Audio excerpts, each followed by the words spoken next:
as we celebrate our 2020 Impact Award winners.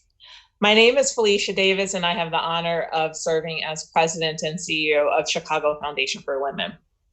And let me begin by thanking our sponsors today. This event could not have taken place without them. So for our impact sponsors, AT&T, Marcy Love, the Robert R. McCormick Foundation, and our partners at Southwest Airlines and WBEZ, we want to thank you. We also want to thank the many individuals who also contribute and support CFW and who've made today possible as well. Thank you for your many contributions. As many of you know, when we originally imagined today or this event, it was to be an in-person event with hors d'oeuvres and cocktails. We were to be hosted at the Chicago History Museum, and we were going to be able to take advantage of all of the wonderful exhibits at the museum and really have this wonderful in-person event. But with the pandemic and the COVID-19, we have had to pivot, just like many of you. Our normal ways of gathering, our normal activities, whether it's work-related or family gatherings and so forth, have changed. And so as we navigate and continue through these uncertain times, it's really important to center a couple of things. One, this is an opportunity for us to learn and grow. We are all part of this growing awareness about the inequities that were already present in our everyday lives and how those inequities have visited repercussions on members of our community, particularly with COVID-19, the burden for women. And at the same time, we are part of this awakening and recognition of the racial injustices that are in our society. And the impact that those have had on Black lives. And for our part at CFW and for the honorees here today, we all commit ourselves to pushing against both of those, to fight against those inequities. And in fact, what you'll see today is that the women who are being honored here today have already done that. So welcome to the 2020 Virtual Impact Awards. This is our time to honor some amazing women for their commitment to improving our communities and the lives of women and girls in the Chicago region and beyond by supporting fundamental rights and equal opportunities. Today is a good moment, really, with everything that's going on in the world, to do some positive things and to uplift the good work of these women and their organizations and the change that is happening in our communities because of them. Thanks to dedicated people like them and their staffs who are changing lives every day, changing systems, and working to create an equitable society. The Impact Award honorees embody the values of Chicago Foundation for Women. And at CFW, we truly believe that when you invest in women and girls, we are investing in stronger families, stronger communities, and infinite potential. And in fact, we're investing in all of us. This year, we also celebrate the 35th anniversary of the founding of CFW. For 35 years, CFW has invested over $38 million in solutions to the issues that are most pressing and facing women and girls in our area. This includes economic insecurity, gender-based violence, and limited access to healthcare and healthcare information. And as we think about the future, it's essential to acknowledge how our support and partnership impacts organizations on the front lines. Our funding of direct services, of advocacy, gender and racial equity in our lifetime, and we can't have one without the other. They are using policy and advocacy, their lived experiences, collective organizing, and shared voices as tools for change. Most of today's honorees represent CFW grantee partners whose work is powered by your support and your investments. It's an honor to have this moment to shine a light on their great accomplishment. The tough job of selecting the 2020 Impact Award honorees went to the selection committee, which was led by my dear friend, Brooke Skinner-Ricketts. Brooke is a lifelong advocate for gender equity. She is the Chief Experience Officer at Cars.com, where she leads the strategy for all product design and marketing functions.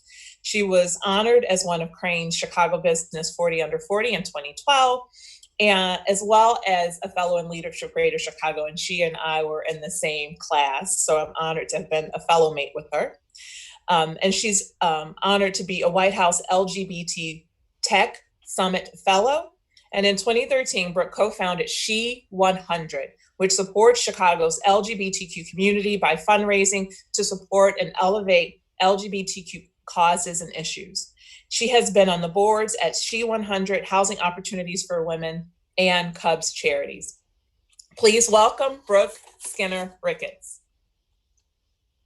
Thank you, Felicia, for that wonderful introduction. I am also just honored to be here and thrilled to be presenting today.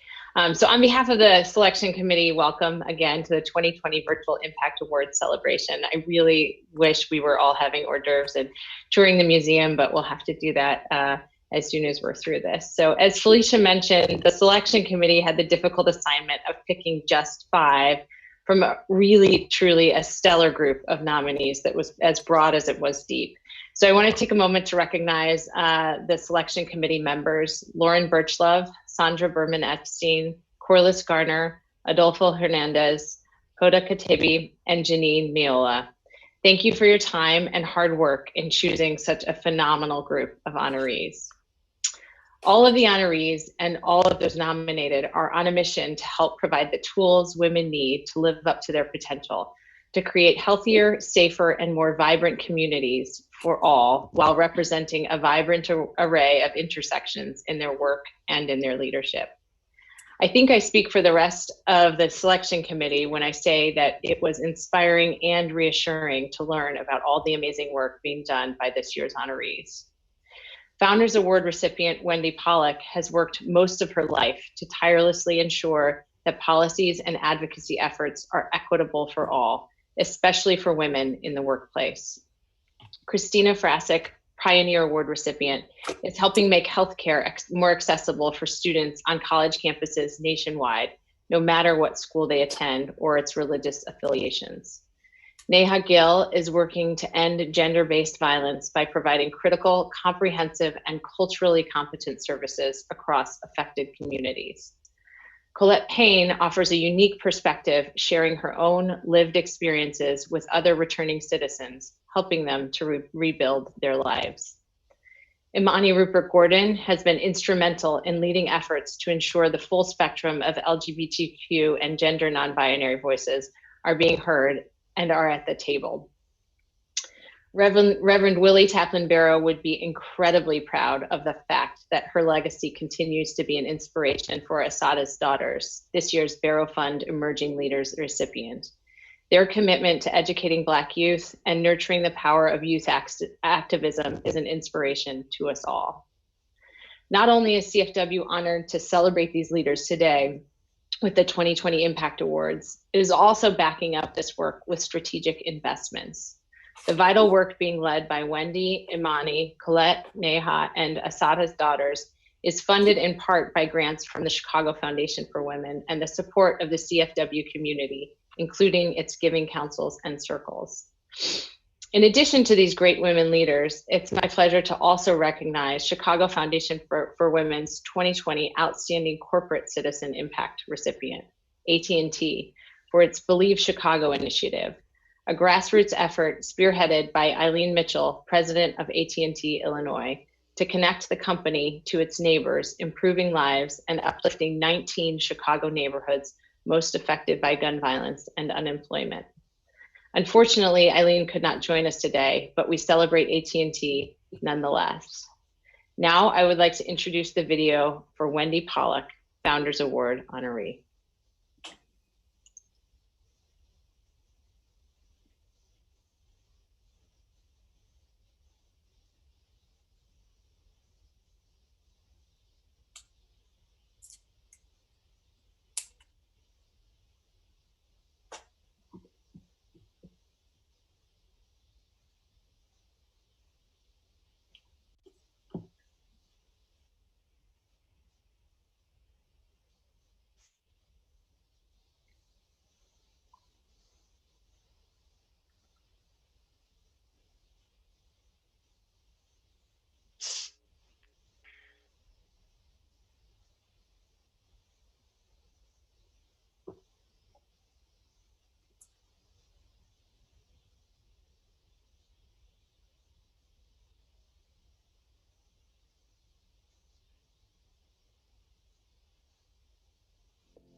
Good afternoon.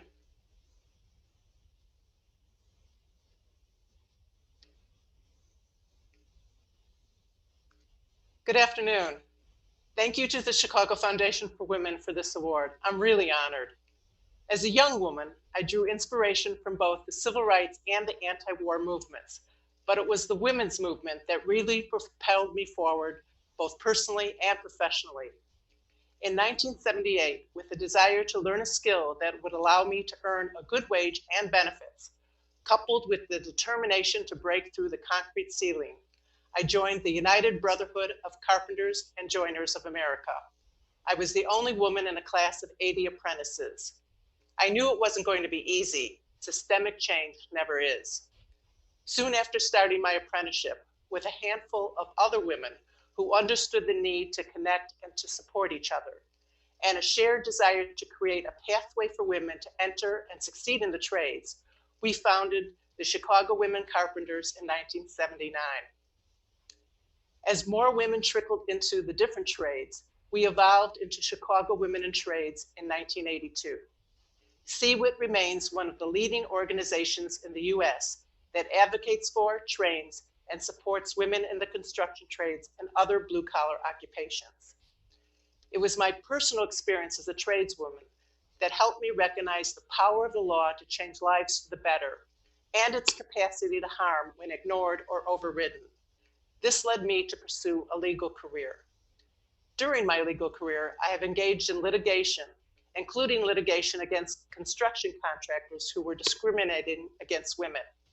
I've also worked to improve federal, state, and local laws and policies with the goal of achieving economic, gender, and racial justice. I've had the privilege to collaborate with individuals and communities to bring the experiences of women and girls to the forefront of the Shriver Center's analysis of poverty and the development of solutions. Domestic violence survivors who feared being fired if they missed another day of work to attend a court hearing. Restaurant workers who are often offered hotel keys as tips and can barely survive on the tips of minimum wage. Welfare recipients who live under laws and policies that put at risk their and their children's relationship with the children's fathers. And domestic workers, temp workers, gig workers, and other low-wage workers whose work by any measure is underpaid and undervalued, and who are denied the dignity and respect we all deserve. I'm proud of the successful legislative efforts I and my coalition partners have accomplished just in the past year. A phased-in increase in both the Illinois and the Chicago minimum wage to $15 an hour, an amendment to the Illinois Equal Pay Act that bars employers from asking job applicants their salary history, comprehensive state sexual harassment legislation, and the Fair Work Week ordinance. The Shriver Center has allowed me to do this work. It has been my honor and privilege to work at the Shriver Center, whose mission aligns with my own: ensure justice every day for everyone. We are once again living in a time of collective outrage and grief. We must recognize and build on the importance of this moment and this movement to dismantle structural racism. I am inspired to continue working for a more just and equitable world. I know it's not going to be easy. Systemic change never is. My thanks again to the Chicago Foundation for Women for honoring me with the Founders Award and its ongoing financial support throughout the years. Thank you so much.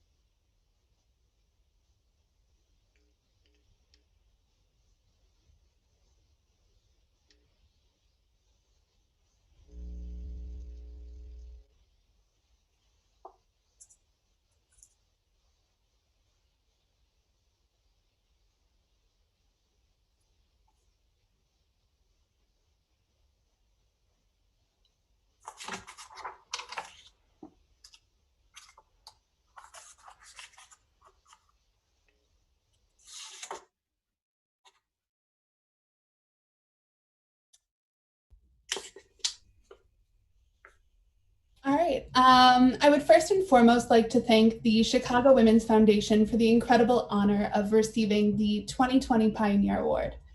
Additionally, my deepest gratitude goes out to each and every organizer and friend along the way that worked on the founding of Students for Reproductive Justice at Loyola University Chicago and SCOURGE, especially my co-founder, Lauren. I would also like to acknowledge that reproductive justice is not optional, but a requirement of any work in the reproductive healthcare space. Without this framework founded by Black and low-income individuals, your sole focus would lie with the erosion of access to abortion and contraception in the US. You would fail to acknowledge and understand that the systemic devaluation of Black and trans lives really impacts reproductive freedom, or that the environmental crises that continue to escalate and disproportionately impact low-income rural communities impacts reproductive freedom. Using this framework and always acknowledging its origins is the only way to ensure that all individuals are able to access all the choices they may need or want. Whether that is to have children or not have children is up to the individual. But we also need to ensure that everyone may raise their children in safe, enriching environments. True reproductive justice will never be achieved until every person has access to all of the aforementioned choices without undue burden. I am particularly honored to receive the Pioneer Award as its focus is on the work of young people making changes within their communities. One of the greatest struggles we faced in founding SRJ and SCOURGE was that as young people, we often felt like children sitting at the grown-ups table. It felt as though we were constantly screaming for help, but our barriers to care were never really acknowledged by many of the already existing reproductive healthcare organizations. Yet, nearly 700,000 students attend Catholic colleges and universities across the US. This means that there are almost 700,000 young people whose closest and often most affordable healthcare option denies them access to condoms, oral contraception, and really any reproductive healthcare. Until I saw the numbers and fully appreciated the magnitude of this problem, I had so many insecurities around the meaning of my work. Detractors and the administrators that we consistently argued with would belittle the work and made us feel like we were whiny children who were just kind of seeking something that was above any expectation, even though it was just basic healthcare. The only thing that made the work really worth it was that we were trying to prevent anyone from experiencing what my peers and I had already experienced. The appreciation and support from our peers on campus and now across the US is what has assured me of the meaning of our work. What I hope people take away from this is that young people are at the forefront of movements. We are showing up and ready to address the inequities that impact our daily lives. So please allow us to lead and work to center the voices that are so often silenced. Be pioneers in your community. Thank you.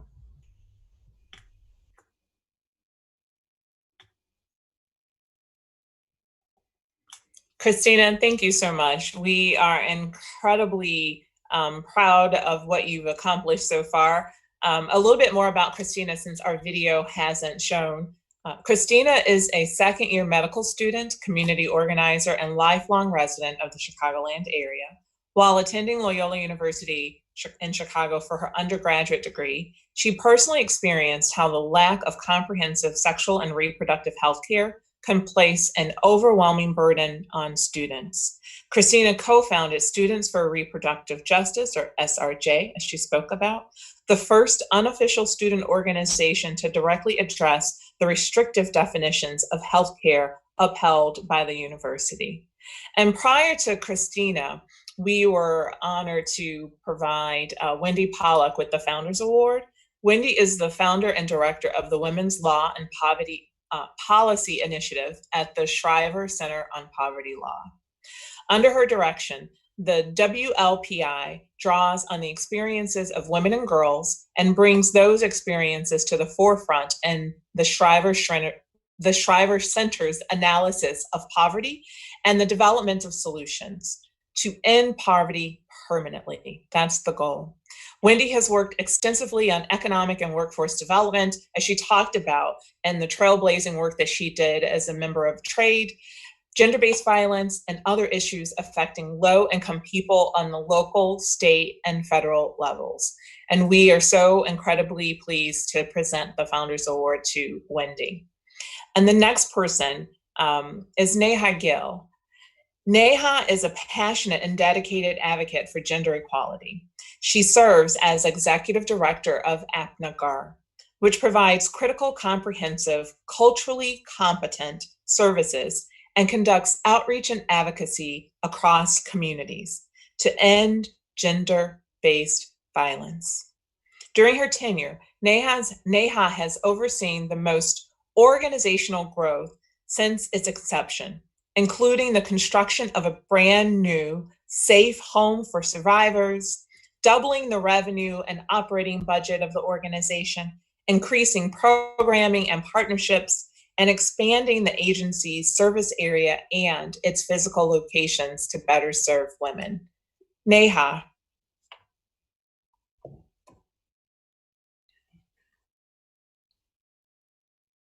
Thank you so much, Felicia, the selection committee, and everyone at CFW for this Impact Award. Congratulations to all the other honorees. What an amazing group that I'm truly honored to be a part of. Thank you to my family and everyone who has supported me personally and professionally. This is really for you. I'm so proud to dedicate this award to my mother, my first and most important role model for gender equality. I am privileged to lead APNAGAR and its work to end gender-based violence in immigrant, refugee, and marginalized communities. Through our services, outreach, and advocacy, we seek to create a future that is free of gender discrimination and violence. To achieve these goals, we must center the voices and leadership of women of color, including trans women of color who have always led the way. Women's leadership in areas of economic, environmental, health, racial, and social justice is ultimately about gender justice.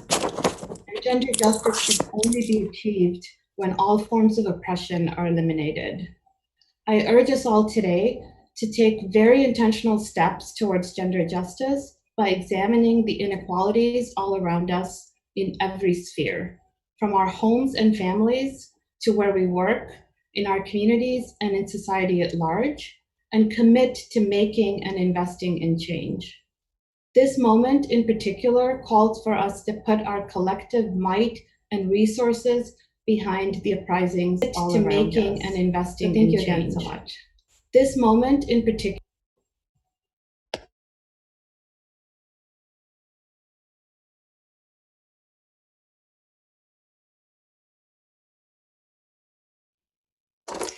Neha, congratulations again, but thank you for the work that you do every single day in service to the women in your community and our communities overall. Next is Colette Payne. Colette is an organizer, leader, student, mother, and grandmother. Her passion is to educate families to build healthier communities. Since 2014, Colette has acted as the head of the Visible Voices program for CLAIM, which is Chicago Legal Advocacy for Incarcerated Mothers. This program now she serves as the policy associate at Cabrini Green Legal Aid. In her role, she helps engage those directly impacted by the criminal justice system to become agents of change and creators of solutions. Colette.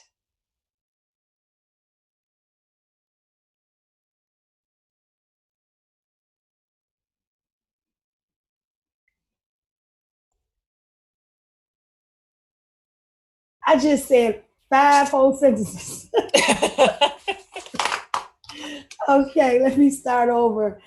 Thank you again to Chicago Foundation for Women for this amazing recognition. And I want to congratulate all the other honorees for the legwork that they are putting in Chicago to help women and girls achieve their dreams and thrive. Again, my name is Colette Payne, and I came into this work, as it was stated, because of my own lived experience with incarceration. And during my incarceration, I saw so much heartache and pain.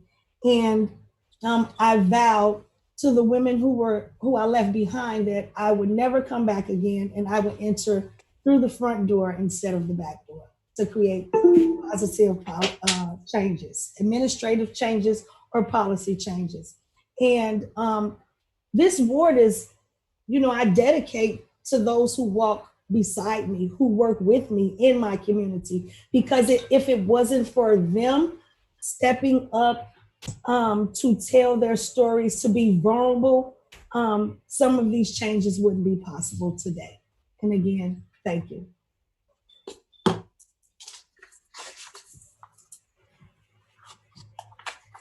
Colette, thank you. Thank you for the work that you do every day. Thank you for lifting up those voices that aren't often heard and carrying those stories forward so that we can all learn and do better for our society if we truly want a just society. I have the honor of introducing Amani Rupert-Gordon next. Amani has spent her career as a social justice leader and activist who frequently speaks on the issues of race, gender, sexual orientation, and their intersections. For the past 4 years, Amani served as the executive director of Affinity Community Services, a social justice organization that works to support and provide resources for all LGBTQ plus individuals by highlighting the experiences of Black LGBTQ plus women. Under her stewardship, ACS expanded its operating budget and developed new signature events and increased its programming outreach. And now Amani has been tapped to lead a new organization and is joining us from the West Coast. Amani? Good morning, good afternoon, everyone. Thank you so much, Felicia, for the kind introduction. And thank you to the selection committee and everyone at Chicago Foundation for Women for this incredible honor. Thank you so much and congratulations to the fellow honorees. I was thinking about how I felt when CFW first called me to tell me that you would honor me with the Impact Award. The world was so different then. But it's times like this that really illuminate how many of us are failed by our systems and hurt by those that should protect and support us. It's during times like this that we have a responsibility to examine what systems and institutions are hurting our people and how. And in the ways that we are critical, we need to be critical of the people that benefit from these systems, not from the people that are marginalized by them.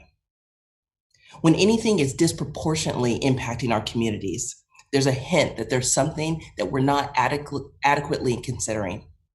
If the criminalization of sex work is disproportionately locking up queer and trans people and other people of color, then that's something that we need to examine. If Black and brown communities are having negative health outcomes and those are exacerbated by LGBTQ people of color, then that's something that we have to examine. If women and trans folks and immigrants and people with disabilities aren't economically stable and we don't have affordable, accessible healthcare, then that's something that we have to examine. If our commitment and analysis isn't intersectional, then it will never work for us. We have to listen to impacted communities and be willing to change and change everything. And we don't always have the best examples of that. We have to make a commitment to ask challenging questions, listen to answers, and believe the people that are saying them and be prepared to make this change. We have to know that there are times when we are going to be the first to do something, and there won't always be a precedent for it. But that doesn't mean that it's wrong. In fact, it might just mean that it's right. For some people, not including formal education requirement on a job description is unfathomable. And for some of us, we know that having a lived experience closer to the people that we serve will help us to work better and to diversify the ways that our teams think about solutions. And not having that would be unfathomable. There's a difference between individual comfort and institutional structural change, and that's what we're working on. Right now, we're living through history. We're witnessing unrest and uprisings that is birthing a new generation of activists at the same time that we've lost giants within our civil rights movement, the people that carved the paths that we march along today. There couldn't be a more inspiring time to be recognized for making an impact as I reflect on the impact that so many have had on me. Thank you again for this honor and for having me. Thank you to Affinity Community Services for trusting me to represent you then, and to NCLR for trusting me to represent you now. It was beautiful to be in Chicago, if only for this moment. Thanks, everyone.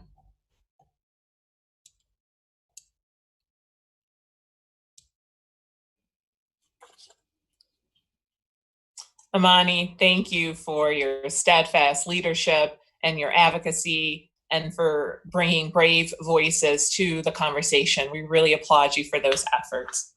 Now I have the honor of talking a little bit about Asata's daughter. So Christian Snow will receive the Reverend Willie Taplin Barrow Emerging Leader Award. And it's part and because of the transformative work that she is helping to lead at Asata's daughter, which is providing young Black people, young Black youths or Black youth with political education, leadership development, mentorship, and a revolutionary type of approach to services and advocacy and working for a better world and full citizenship for those young people. So we congratulate Asata's daughter, and in particular, Christian, for her leadership in leading this change. Christian?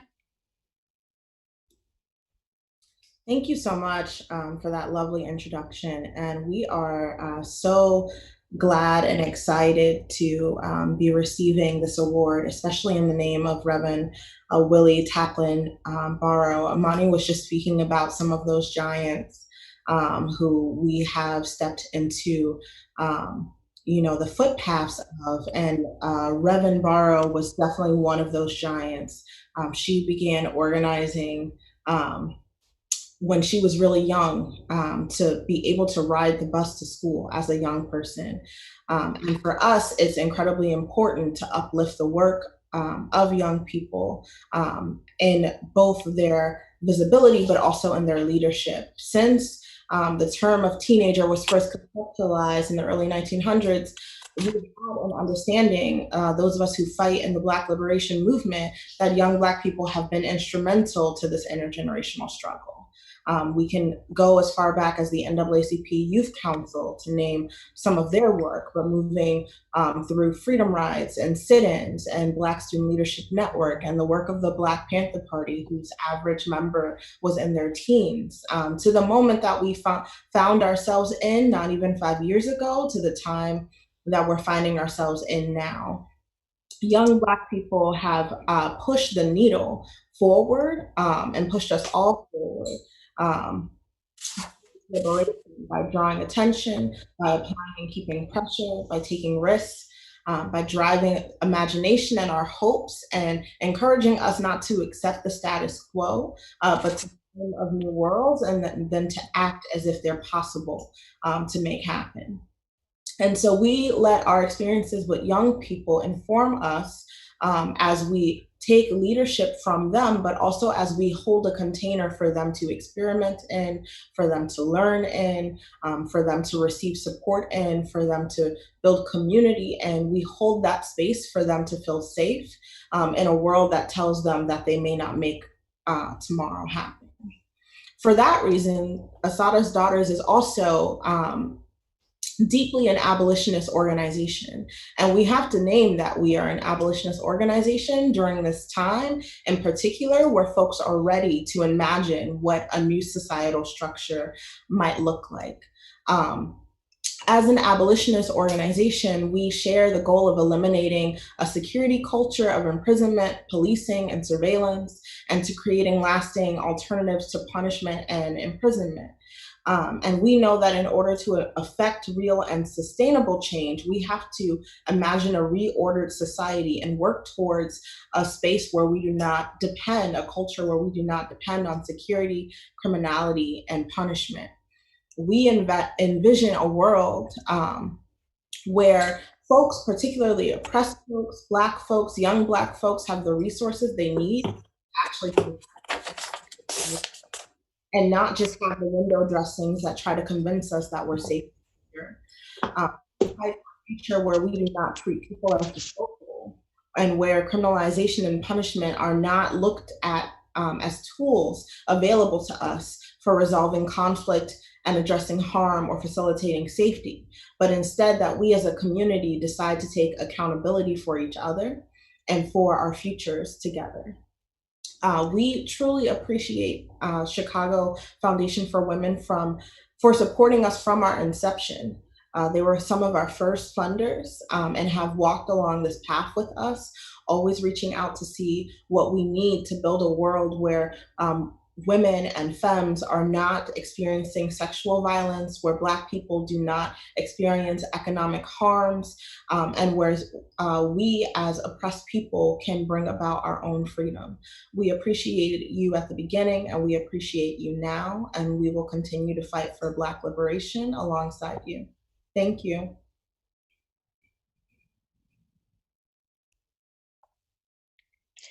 So we are going to attempt to play the video in its entirety that we were unable to play for you at the start because of technical difficulties. So please just bear with us for a moment. 1 moment, please.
Success for Asata's daughters, in the broadest sense, looks like the achievement of Black liberation. It looks like the achievement of self-determination. My name is Christian Snow. I work as the executive director of Asata's Daughters. Asata's Daughters is a Black women-led, young Black people-directed organization. We provide young Black people with political education, leadership development, and revolutionary services in order to organize them in Chicago. When I think of impact, I really do think of the work of Asata's Daughters. One of the main reasons why we provide revolutionary support, for instance, to young Black people in the city is because we have an understanding that folks, we were never meant to survive. And so we say revolutionary support when we're talking about the money we provide young people for their labor, when we're talking about the food that we provide at every program, when we're talking about the support that we provide throughout the community, assistance for short-term emergency needs, because we need to survive in order to get to the part where we're thriving. In order to get to the place where we can organize together, we need to have an impact on folks' daily lives. I apologize we see for our technical difficulties, as the but work we will continue on push with the back the program. Felicia Davis again here, President and CEO of Chicago Foundation for Women. I just want to say thank you and congratulations again to Wendy and Christina, Neha, Colette, Amani, and Christian for their incredible work. They are each an inspiration, not just to the CFW community, to myself personally, but to all of us. They help us all believe and envision a world that should be, or the world that could be, because of all of their efforts. CFW is committed to working to attain gender equity in our lifetime and supporting organizations and individuals just like today's honorees that are working tirelessly on the front lines to achieve freedom from violence, economic stability, and access to all healthcare and healthcare information for all. We cannot do this work alone. The COVID-19 pandemic demands more from all of us, quite frankly. This is the time and the call for philanthropy or foundations to be countercyclical and to increase investments into communities, as we know the growing need is only going to get larger. Women have been disproportionately impacted, either as essential workers, among millions that have lost jobs, and those that have to navigate working remotely while completing hundreds of hours of unpaid care work, taking care of their loved ones. We already know from the research that prior to COVID, women were spending approximately 3.5 hours every single day outside of work on caregiving activities. And now we know that since we have been, many of us, in shelter-in-place order restrictions across the country, that burden has only increased. Last year, CFW invested more than $2.8 million in grants to local organizations. And with your support, we are committed to increasing that amount this year. CFW has launched a Response, Recovery, and Resilience Fund to help Chicago area nonprofits, providing vital services and resources to women and girls and gender non-binary people who have been the hardest hit and impacted by COVID-19. And to address the short and long-term needs of our communities. We know that resilience is required because the long-term needs of these communities, of our communities, demand it. We want to make sure that 2 years from now, that women and girls have the same access or increased access to services as they did prior to the shutdown and the restrictions put in place. Thank you so much to those of you who have already made a gift in support of today's event. If you have not already done so, I'm going to ask you to consider making a gift now. Making a gift is super easy. You can take out a phone, which is what I'm doing now. You can take out your phone and you will see the text to give information on the screen and in the YouTube chat. So what you'll do is the number to text is 243-725. And in the message box, you will put CFW. And when you do that, so like I have done, when you do that, CFW, you will get a link to make an easy contribution. So I'm going to take a moment for you to do that.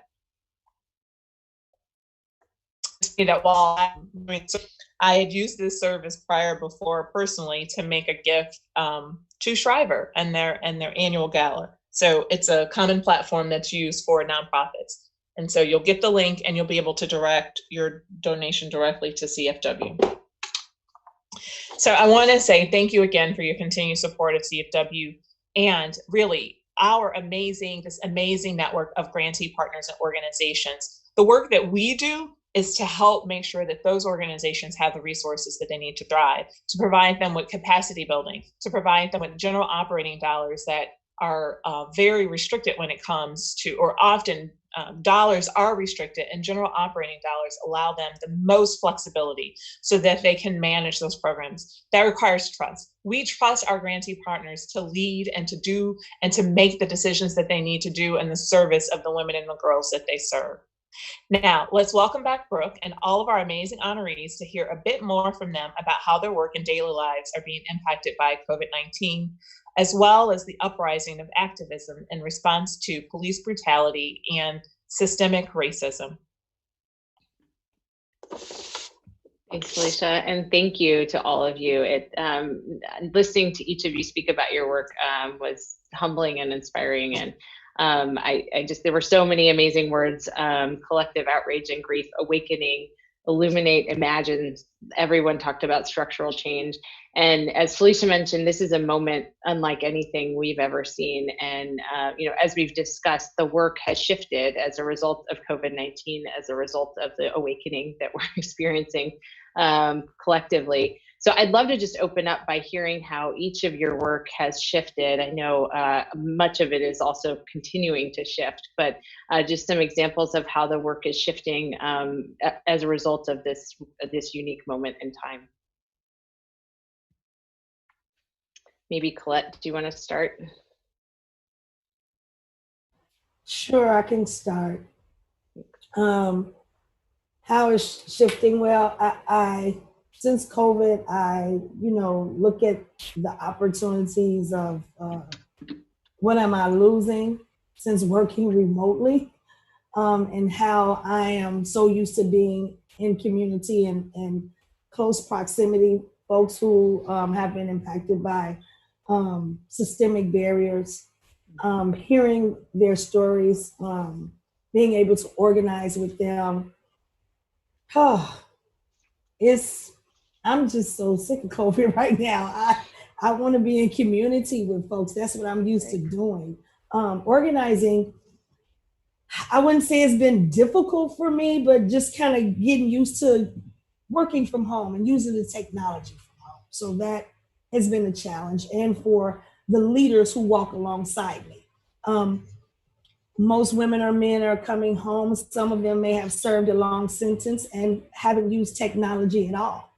So having to work with them from where I am has been quite a challenge, but we get through this together. And that's what it's about, working through it together, figuring out solutions together.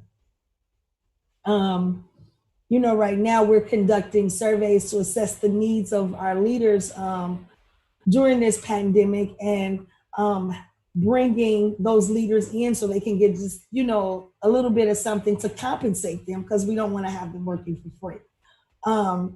And just making sure they're comfortable with the script and going over it with them from home. I'm usually upfront and personal. I like being all up in people's face. So it's been a challenge for me. But for the most part, we're getting it done. Things have been a little slow. I work in Springfield. I also work going down to Springfield with my coalition partners, working to remove barriers to employment and housing for those with lived experience. So of course, when COVID disrupted our lives, there was no Springfield. So our legislative agenda, we're still working on that, working to remove those barriers, and we bring the leaders to us remotely, or through, a Zoom call or WhatsApp or whatever, but we're getting it done. And again, if it wasn't for the people who walk alongside me who have been impacted, I wouldn't be where I'm at today, because it takes our collective stories and that collective energy. Thank you. Thank you. Christian, I know Asata's Daughters have been at the forefront of a lot of the protests and a lot of the standing up around Chicago. Can you talk a little bit about how not only this moment in terms of our Great Awakening, but also COVID has affected the work of Asata's Daughters? Sure. At first I was thinking, our work hasn't really shifted. It's just really expanded quite a bit. We have been working in the areas of what we call revolutionary support, that folks have begun to name or claim as mutual aid, which for us is the same thing, the understanding that we all have needs and we all have something to give. And so how do we make sure that everyone's needs are met, and that we're able to share amongst ourselves this giving process. And a sector of our work that we're well known for is the organizing work that we do in coalitions around the city. In terms of our revolutionary support sector, the work has truly expanded. We understand that the state has failed us on purpose way before COVID hit. And what COVID did for a lot of folks was expose those systemic failures to take care of folks, to make sure that whether someone lives or dies, or the quality that the life that they have is not dependent upon the resources that they have access to. We've understood that to be a systemic failure, right? But COVID deeply expanded that. And so what that meant for us is that we had to make a decision about where our limited funds would go, and whether or not we would pull back from some of our other work to meet the economic needs of our young people who provide for their families, but also of their families as we encourage them to stay home. Black folks in particular, but all people of color especially, are qualify as what people call essential workers. In our mindset, it meant that folks saw them as disposable workers, that they were folks who could that the world was okay with getting sick in order to meet the needs of folks who could afford to stay home. And so we wanted to provide for families. We took our revolutionary support services that we were providing for young people and expanded it to their families. And we opened up a redistribution space in our garden on the south side, and are in preparations of opening up one on the west side that runs 8 to 9 hours a day, 3 hours a week, including Saturdays, where folks can come and get the supplies that they need, and folks can come and give the supplies that they have, in order for the communities to sustain themselves through that revolutionary support. We have paid for transportation to hospitals, to folks to get COVID testing, for folks to receive medication. We've facilitated folks being able to receive funds to just stay home, to not work, in partnership with other folks. We have been a major collaborator with a bunch of other youth-focused organizations to create a youth mutual aid network, so that young people have one place to ask for what they need, to receive what they need. And just a lot of things right now to try and meet this moment, but we know it's not enough. The safety net that our organizations tried to provide already had gaps in them, and expanding them have just been expanding them to cover so many more people have just been exposing those holes. On the organizing front, a lot of people are calling it a great awakening. For us, it is, I was gonna say the chicken's coming home to roost, but that's such a country phrase. My grandmother popped into my head.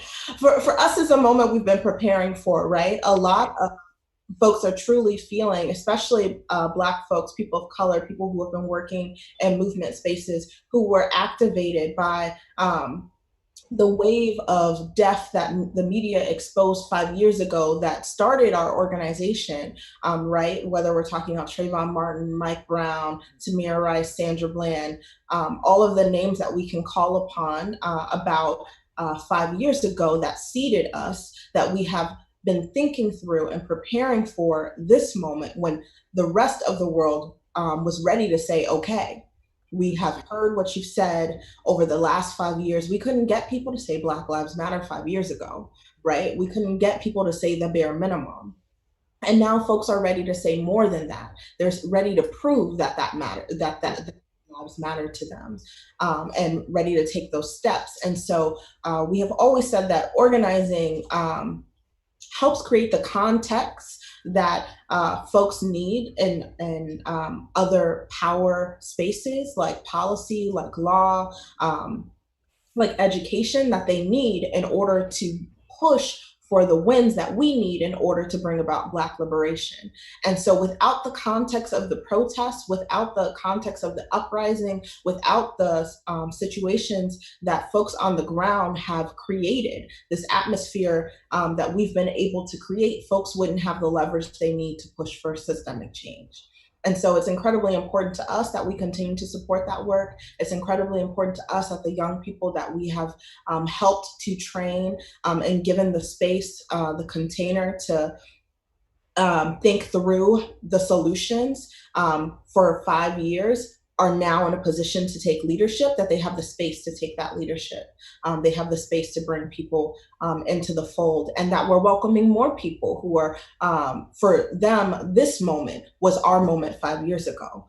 It will take us all to sustain this movement and to sustain this space. And I would be remiss to not acknowledge how incredibly exhausted we are to be Black women, Black queer women, trying to facilitate both taking care of our community's needs at this moment and also pushing for what we need to make sure that we don't have to exist in the future. We're all exhausted, tired. I can't think of any more adjectives to say that this moment is very difficult for us, but we are dedicated to seeing it through, both on the streets and in our homes and in the lives of our young people through the relationships that we build by showing that we care about whether or not they live or die and how their life ends up. Thank you. Thank you. I mean, I think that really speaks to the imperative that the work of foundations like CFW and the work of giving, we have to be countercyclical now, right? Because the work is expanding and the needs are expanding and the opportunity is so vibrant with more people waking up, as you know, following the 5-year span that you're talking about, and obviously much longer than that. So thank you for sharing. That was really super powerful. Wendy, you are being honored for 30 plus years of a lifetime of work fighting for justice. And I think at the beginning, we might have gotten cut off a little bit in your remarks. So I would love for you to share a little bit about how you got started in this work, and then how the work has shifted as a result of this moment in time. Oh, sure, thanks. So, I was a tradeswoman, and, that propelled me to go to law school and fight particularly for women's economic security.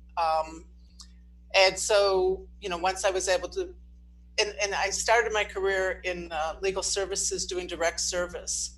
And I was actually in the Englewood office at Legal Assistance Foundation, and really working with my individual clients and hearing their stories and going to court with them every day was, revelatory, quite frankly. And I learned from that and took that to policy. And how do I translate those experiences of my clients and the women that I've continued to talk to into policy? And so that's what I've tried to do. So I think, I'm not sure where I was cut off in my remarks, but, I mentioned things like, I had clients, I was representing domestic violence survivors, and, them telling me if they had to go to court one more day, I would lose my job. I just, couldn't go to court anymore. And that translated into legislation called VESA, the Victims Economic Security and Safety Act, which is employment protections for survivors of gender-based violence, to protect them from discrimination and to be able to get them time off so that they can go to court or relocate or whatever they need to do.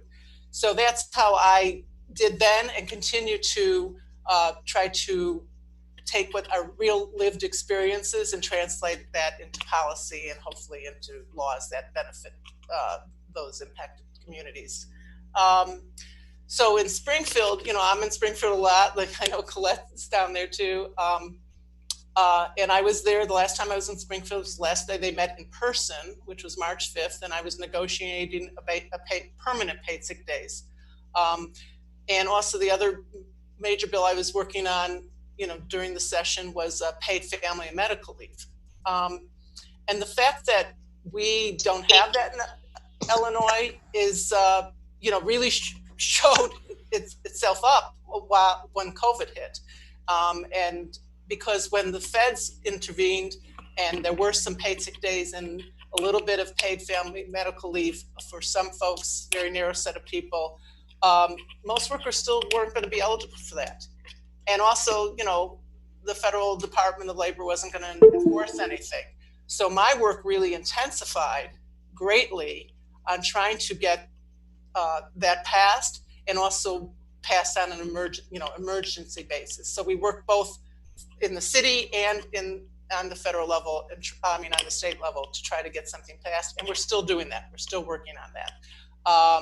So hopefully everybody can help and support us and get those things done, because those are vital. And the other thing that it's opened up more, an area that, you know, I certainly experienced as a tradeswoman, but hadn't worked on, as a lawyer, is all the health and safety issues. And obviously COVID has really brought this to light.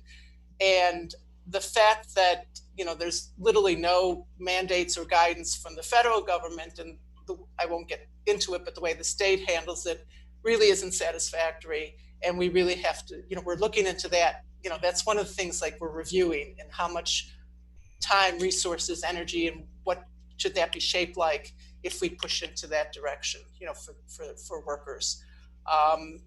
You know, other things we've, you know, kind of, I hadn't really touched unemployment insurance, for example, since the recession.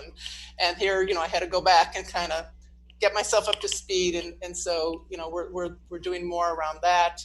And just the other thing, we were very concerned about, you know, a lot of stuff that happened on the federal level. So many people were left out. So like on the stimulus checks, we helped work on getting cash assistance to folks who were left out of the federal stimulus checks. So those are the kinds of things that we've been trying to respond to really make sure that Illinois residents are taken care of.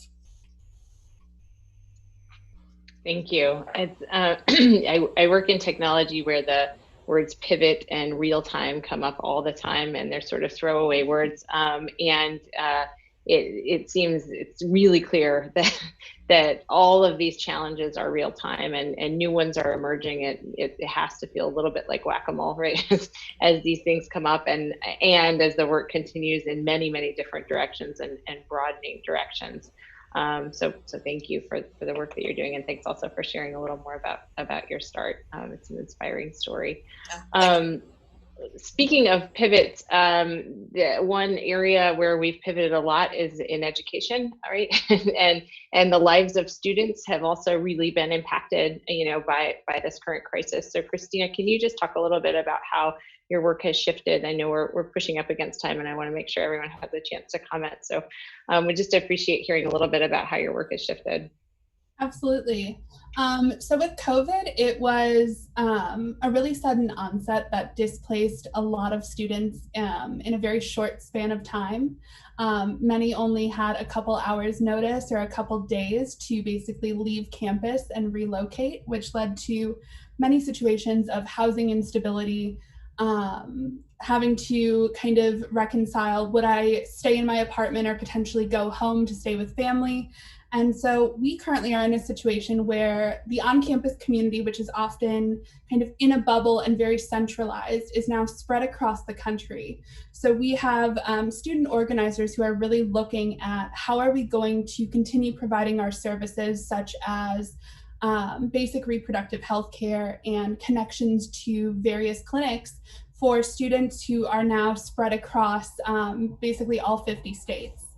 And I think it's a challenge that people are willing to meet, and we're trying to come up with kind of unique solutions, such as mail ordering of supplies, which will be funded by kind of our organization and enable people to access these products for free.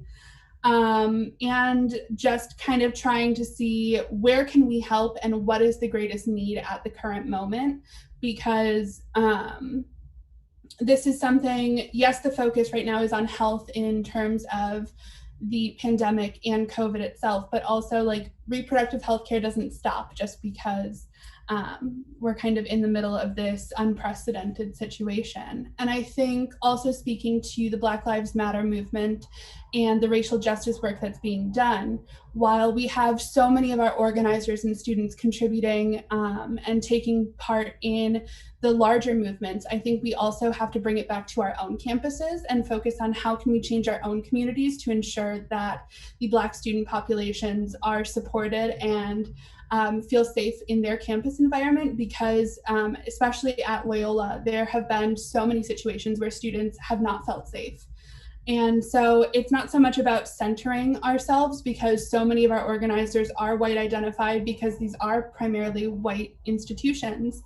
But it is supporting groups such as at Loyola, we have the Black Cultural Center and the African Student Alliance, who both organizations do amazing work. And so it's about supporting them and decentering ourselves from these fights and just showing up, giving them the numbers and ensuring that they can kind of continue to do the work that they want to do and push to remove campus safety officers. And Loyola has a Chicago PD pipeline program that I think has already been removed since a lot of this work has started. So it's just about making sure that we're living up to the tenets of reproductive justice and being as intersectional as we can be and ensuring that the right voices are centered. Thank you. It feels like layers of an onion the more we get into this conversation. Neha, a lot of the work of gender-based violence centers in the home, and with folks staying home and with stay-at-home orders, I can imagine the intensity has also expanded for the work of Avantgarde, and I just love to hear a little bit about how you're responding to that reality, which has sort of been up and down throughout this crisis. Sure. Yeah, I mean, for people for whom home's not safe, that's kind of where they experience the most violence and trauma. Shelter-in-place orders could be really difficult. And so our work has really, our work has always been about providing housing and support around that. It's been about kind of responding to crisis.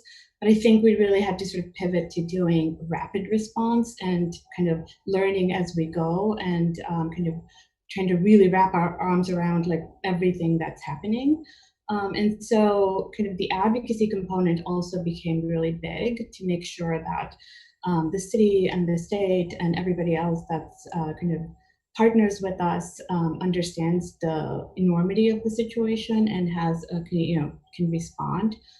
So there was a hotel program that worked out well, where we were able to move survivors to hotels. So it worked out well in terms of their safety, but also in terms of protecting around some of the health issues. And so that's something that we hope will continue. So that's kind of housing is a huge need. And then I just quickly wanted to also lift up the issue of immigrant and refugee survivors that we serve. And their experiences with not only law enforcement and ICE and their exclusion in terms of any benefits that the government might provide.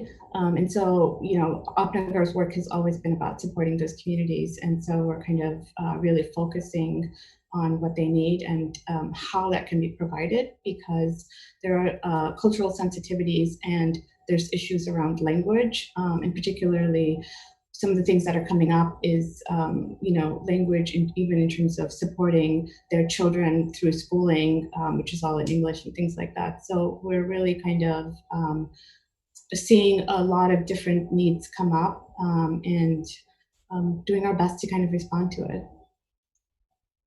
Thank you. And finally, Amani, I wish everyone could see this community of women as the other women are speaking, because it's just everybody's sort of head nodding and affirming, which is just really incredible to see. Amani, a lot of the work that you do is represented at the intersections of the most vulnerable folks who've been affected, by COVID-19, whether that's Black, queer, trans, non-binary people. And I would love to hear, obviously, you know, in Chicago, you're working with Affinity, and San Francisco, NCLR, both organizations really involved in communities. And Colette talked a little bit about the shift of how it's been hard not to actually be in community with people when the work that we're doing is in community. Can you talk a little bit about how your work has shifted? Sure. Thank you so much, Brooke. You know, I think that folks know, we had said earlier that I just started a new job. And so my first day on the job was actually the first day that we were required to shelter in place. So it's definitely different that to know that I haven't seen my office, but more than that, I haven't interacted with anyone from my team, and I haven't interacted with the larger community in person. And so that's something that has definitely been difficult. And while we've been spending time looking sort of outside about how to take care of our communities, we haven't had as much leadership in talking about what it takes to take care of the folks that are taking care of folks. And so that is something that I've really been thinking a great deal about.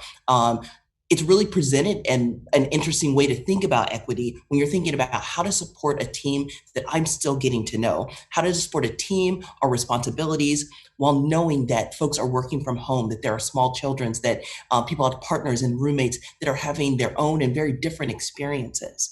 How do we support folks that want to participate in the type of protests that shape who you are?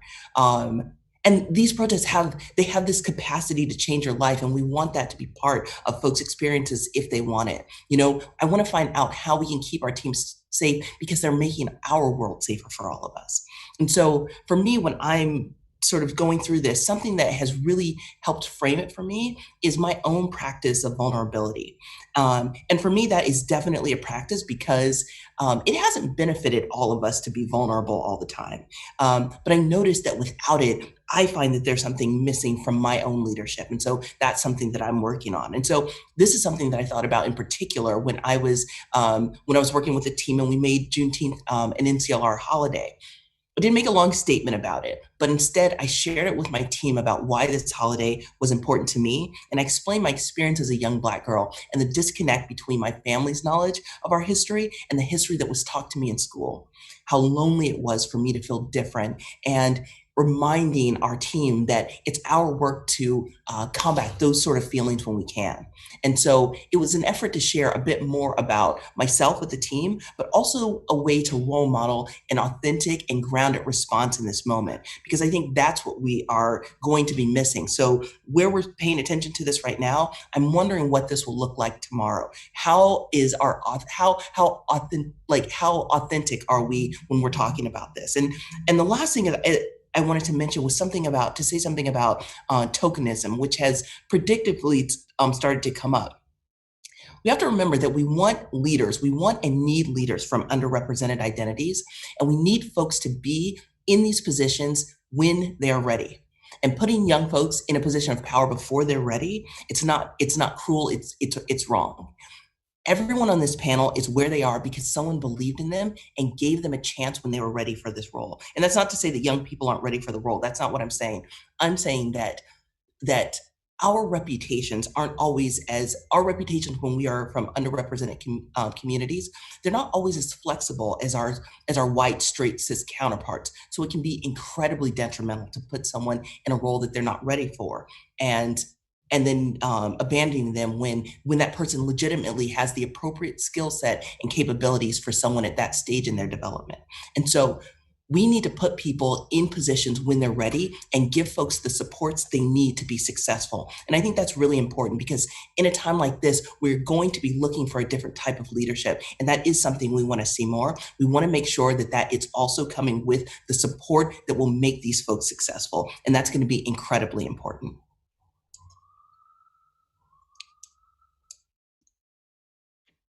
Amazing. Thank you all for all of the work that you're doing. I'm going to turn it over to Felicia, who's going to wrap us up. Brooke, thank you so much for your skilled leadership and leading us through these challenging technological times and pivoting. I think that's the key word for today's lesson or for today's is to pivot. So thank you for stepping in when we were facing so many technical difficulties. I want to also thank you, Amani. Thank you so much, Wendy. Thank you, Colette, Christian. Thank you, Neha. Thank you, and Christina. Thank you all for this thought-provoking conversation and for sharing an additional glimpse of how the work has been made more complicated and how you have to adapt in the light of, COVID-19 today. But I will say that you probably have adapted for things prior to this today. Like, this is a constant state of evolution. And so thank you so much for continuing to raise the bar on your own leadership and also for your organizations. The audience, thank you for joining us today, and thank you for hanging in with us. I know we had some technical difficulties. We will send you the video. We do want you to hear from these women in their own words. The video, I have looked at it many times. It's very inspiring and maybe or may not inspire a tear from you as it did for me. Please continue this conversation through our networking meetings so that you can join now and connect directly with the honorees. They have a lot to say, as glimpsed by our the panel discussion that we've just had. In a moment, you will see the screen that includes the links to each of the rooms for each of the honorees. So they each have their separate room that will be moderated for continuing this discussion. We're also putting those links in each room in the YouTube chat. I hope you'll join me in celebrating these remarkable leaders by visiting their breakout rooms and hearing a little bit more about what they have to say. I also hope today's event has inspired you, as it has me, to think about the impact we each can have in our communities and the importance of staying the course. I hope it also encourages you to take the time to celebrate the wins, to pause, and to practice self-care. It's really important. These are big movements. This is a big moment, and it requires all of us. That means it requires us to actually take care of ourselves so that we can finish the race. We are living through unprecedented times and challenging times. So please do continue, as always, to take care of yourselves. As they say on the airplanes, you have to put your own oxygen mask on first before you put the mask on for others. So as you take care of yourself and center your own needs, but also taking care of your families and our communities at large. And I know just by these women today that I am hopeful of the change that will happen because of their leadership. So take care, have a wonderful afternoon, and I will see you in the chat rooms.